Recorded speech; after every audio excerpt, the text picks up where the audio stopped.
अस्सलामुअलैकुम वरहमतुल्लाहि वबरकातुहू। तो स्टूडेंट्स, हम आपके निसाब में शामिल गज़ल अशदुल्लाह खां गालिब की चैप्टर से ऑब्जेक्टिव सवाल को हल करेंगे। आपके निसाब में अशदुल्लाह खां गालिब की दो गज़लें हैं। इन दो गज़लों से ही ऑब्जेक्टिव सवाल हम हल करेंगे। स्टूडेंट्स, इसको ध्यान से पढ़ें और अपने नोटबुक में भी इसे लिखते जाएं। अगर आप हमारे इस चैनल पे नए हैं तो चैनल को सब्सक्राइब ज़रूर करें। तो स्टूडेंट्स, हम शुरू करते हैं गज़ल अशदुल्लाह खां गालिब की। इसका पहला क्वेश्चन है, गज़ल किस ज़ुबान का लफ्ज़ है? गज़ल किस ज़ुबान का लफ्ज़ है? अगर आप इसको पढ़ेंगे तो पता चलेगा कि गज़ल किस ज़ुबान का लफ्ज़ है। ऑप्शन ए कहता है अरबी, बी फारसी, सी उर्दू, डी तुर्की। तो गज़ल जो है अरबी ज़ुबान का लफ्ज़ है। आपका ऑप्शन ए सही है। हमारा सवाल है दो कि गज़ल के लुग़वी माने क्या है? गज़ल के लुग़वी माने क्या है? खुदा से बात करना, ऑप्शन बी मर्दों से बात करना, सी औरतों से बात करना, डी इनमें तीनों सही है। तो हमारा सही जवाब है सी, गज़ल के माने होते हैं औरतों से बात करना। अगला सवाल है 3, गज़ल का पहला शेर जिसके दोनों मिसरे हम रदीफ़ और हम काफ़िया हों क्या कहलाते हैं? गौर से सुनिए, गज़ल का पहला शेर जिसके दोनों मिसरे हम रदीफ़ और हम काफ़िया हों क्या कहलाते हैं? याद रखिए, गज़ल का दो शेर मिलकर ही एक शेर बनता है। दो शेर, दो अशार को हम मिसरे को लेते हैं तो उसे हम कहते हैं कि यह एक शेर बना है। तो गज़ल का पहला शेर जो होता है जिसका दोनों मिसरा हम काफ़िया हम रदीफ़ होता है वो क्या कहलाता है?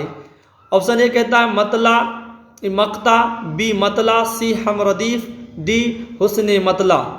तो पहला शेर जो गज़ल का होता है वो मतला कहलाता है। सवाल नंबर 4, गज़ल का आखिरी शेर जिसमें शायर अपना तखल्लुस बयान करता है उसे क्या कहते हैं? उसे क्या कहते हैं? ऑप्शन ए मतला, बी मक्ता, सी हुस्न मतला, डी कोई नहीं।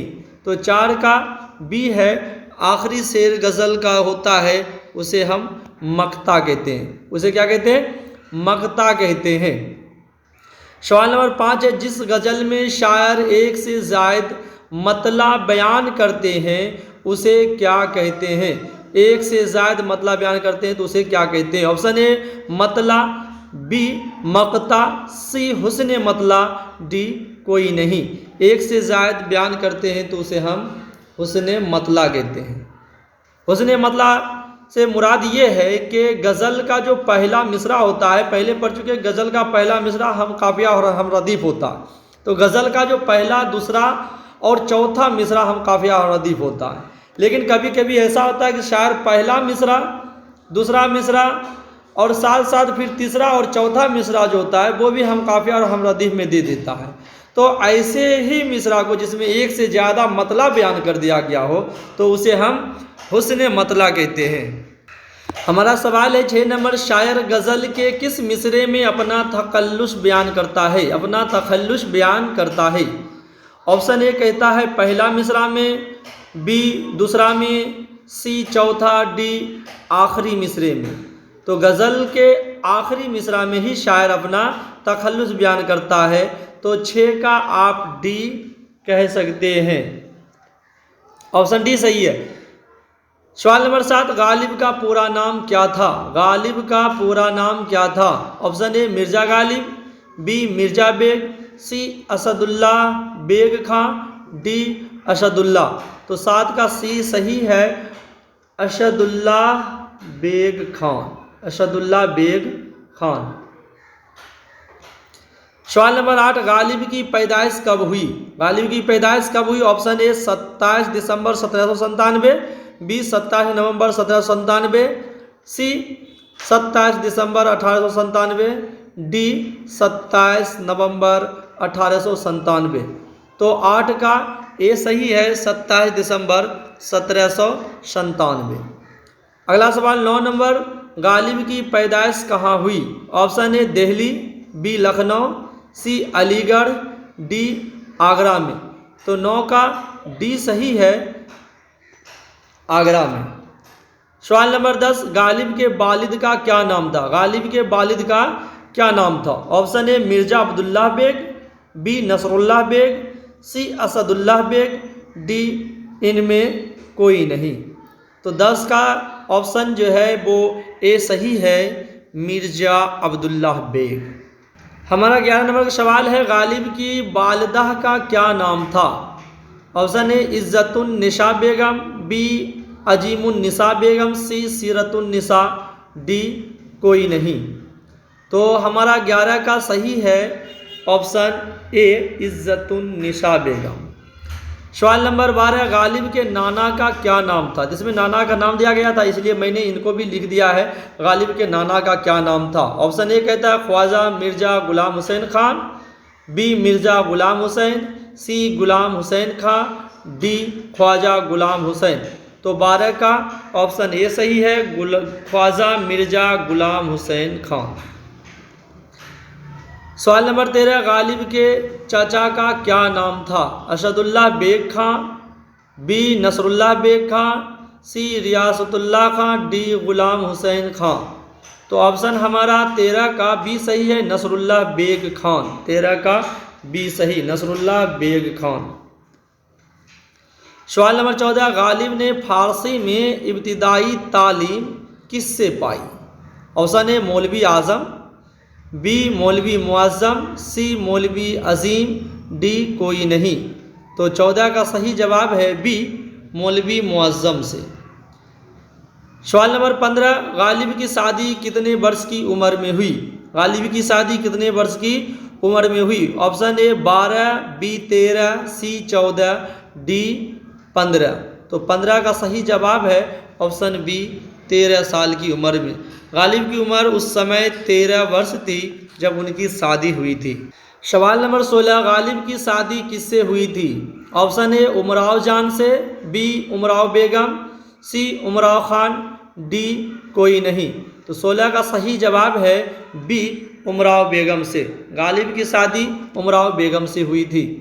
सवाल नंबर 17, गालिब का इंतकाल कब हुआ? 15 फरवरी 1869, बी 15 फरवरी 1879, सी 15 फरवरी 1859, डी 15 फरवरी 1959। तो 17 का सही जवाब है ए 15 फरवरी 1869 को गालिब का इंतकाल हुआ था। सवाल नंबर 18, गालिब पहले क्या तखल्लुस करते थे? Option A Ghalib, B Asad, C Mirza, D Abdullah. तो गालिब पहले अशद तखल्लुस करते थे। 18 का बी सही है। गालिब पहले अशद तखल्लुस करते थे, बाद में गालिब करने लगे। पहले अशद तखल्लुस करते थे, उनके बाद इन्होंने अशद तखल्लुस छोड़कर उसके बाद गालिब करने लगे, जो गालिब के नाम से दुनिया में मशहूर हो गए। सवाल नंबर 19, गालिब पहले तखल्लुस को बदल कर बाद में क्या करने लगे? Option A Asad, B Ghalib, C Mirza, D Abdullah. तो 19 का ऑप्शन बी सही है, जो मैंने पहले ही बता दिया था। सवाल 20 नंबर, आपके निसाब में गालिब के कितने गज़ल मौजूद हैं? यानी आपके बुक में निसाब में जो गज़लें दी गई है, गालिब की कितने गज़लें हैं? ऑप्शन ए कहता है 1, बी 2, सी 3, डी 4। तो मैंने पहले ही कहा था कि आपके निसाब में शामिल गालिब के 2 गज़लों का ऑब्जेक्टिव हल कर रहे हैं, तो इनसे पता चला कि गालिब के आपके निसाब में 2 गज़लें दी गई है, यानी ऑप्शन बी सही है। सवाल 21, मुवाहिद के क्या माने हैं? मुवाहिद के क्या माने हैं? ऑप्शन ए खुदा को एक मानने वाला, बी खुदा को जानने वाला, सी खुदा पर ईमान लाने वाला, सी इनमें से कोई नहीं। तो 21 का सही जवाब है ए खुदा को एक जानने वाला को मुवाहिद कहते हैं। क्वेश्चन नंबर 22, उर्दू मुअल्ला और अवधी हिंदी किसके खतूत हैं? Option A Zahida Zaidi, B ओजनियो मुंताले, सी गालिब, डी इकबाल। तो उर्दू मुअल्ला और अवधी हिंदी गालिब की तसनीफ़ है, इनकी किताब है, तो इसका 22 का सही जवाब है सी। सवाल नंबर 23, लफ्ज दाइम के क्या माने हैं? गज़ल में आया है दाइम पड़ा हुआ तेरे दर पर नहीं हूँ मैं, खाक ऐसी ज़िंदगी के पत्थर नहीं हूँ मैं। तो इसने गालिब ने इन गज़ल को लिखा है। तो दाइम के माने पूछा जा रहा है कि दाइम के माने क्या है कि दाइम पड़ा हुआ तेरे दर पर नहीं हूँ मैं। ऑप्शन ए कहता है हमेशा, बी रोशन, सी मोती, डी हर वक्त की मुसीबत। तो 23 का सही जवाब है ए हमेशा। तो शायर इसमें कहा है कि मैं हमेशा तुम्हारे दर पर नहीं पड़े रहने वाला हूँ, इसलिए कहा दाइम पड़ा हुआ तेरे दर पर नहीं हूँ मैं, खाक ऐसी ज़िंदगी के पत्थर नहीं हूँ मैं। सवाल नंबर 24, रंज से खोगर होने से क्या मुराद है? गज़ल का मिसरे से उठाया गया है ये दोनों सवाल। रंज से खोगर होने से क्या मुराद है कि रंज से खोगर हुआ इंसान तो मिट जाता है रंज, मुझ पर रंज ऐसी पड़ी कि आसान हो गई। इस तरह का नज़म दिया गया है आपके निसाब में, उसी से इस सवाल को लिया गया कि रंज से खोगर होने से क्या मुराद है।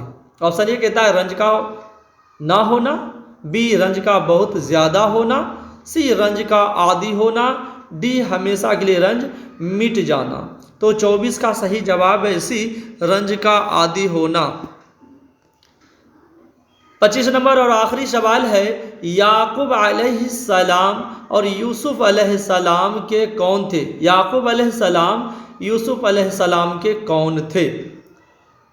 ऑप्शन ए बेटे, बी बाप, सी दादा, डी नाना। तो आप बताइए याकूब अलैहिस्सलाम यूसुफ अलैहिस्सलाम के कौन थे? तो याकूब अलैहिस्सलाम बाप थे और यूसुफ अलैहिस्सलाम बेटे थे, दोनों नबी थे, अल्लाह ने दोनों को नबी बनाया था। चलिए आपका सारे क्वेश्चन हल हो गए हैं। स्टूडेंट्स इन सभी क्वेश्चन को अपने कॉपी में लिखें और इसे याद करें और हमारे चैनल पे बने रहें और हमारे चैनल को सब्सक्राइब करें और दूसरों तक भी फॉरवर्ड करें। खुदा हाफिज़।